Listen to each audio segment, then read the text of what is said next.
We are headed to Australia's golden outback. G'day and welcome back to my channel, Roxanne Taylor Media. This is my friend Traeger. First time travelling with an actual professional photographer. We're going to drive 3 hours inland, so let's go.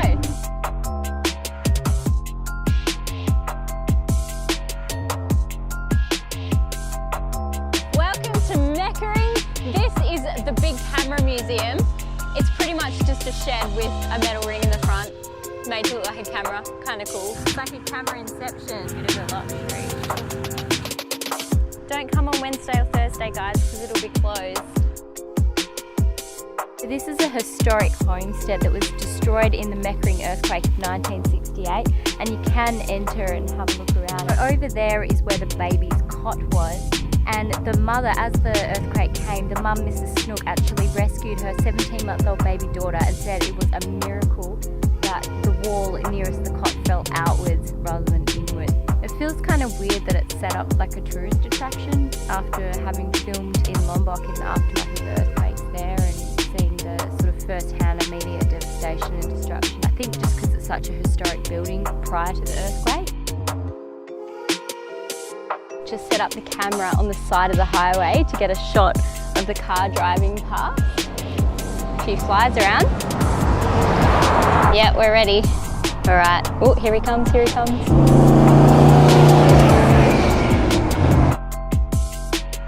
This pipeline actually has a really interesting story because the guy who invented it, Seaway O'Connor, no one believed him that it would work. After he died, the water started flowing from the Mundaring Weir in Perth out to the outback. You get like the leaves in the foreground in front of the camera.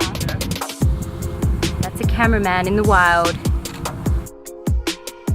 So this funny looking building is the Ettamogah pub, and it's actually the third that was built here in Australia. This one is on the Great Eastern Highway in a town called Cunderdin, and the Ettamogah pub was designed by a cartoonist called Ken Maynard. The first one was built in Albury, and now this one here in Cunderdin is about halfway to where we're going, to my cousin's farm in North Bandee, and it's a pretty cool stop off for a little beer halfway.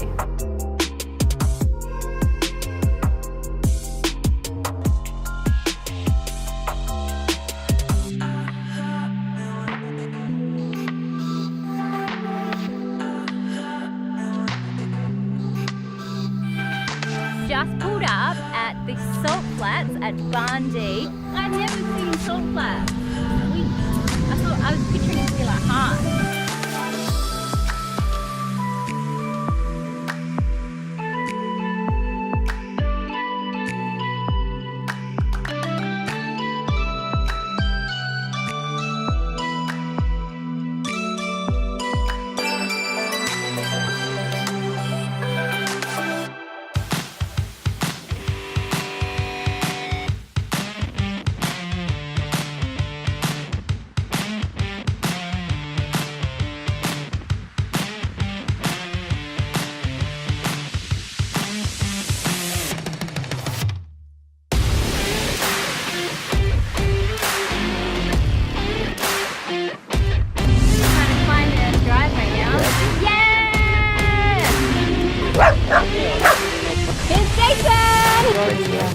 Hello. 1948 Holden FJU is exactly the same age as the house was built in 1948 by a bloke who made all the bricks by hand. I feel like a real Aussie now. We actually snapped it in half, dropping it off the trailer. Oh, really? We tied a strap to the tree, to the back, and then we drove the trailer away really quick. This is my non-gluten-free fly swapper.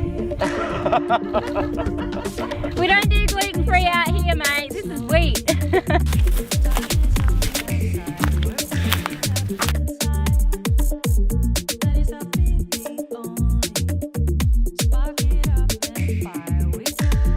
best thing about being in the country, you can make as much noise as you want. Right. Let's go. There's something about you, girl.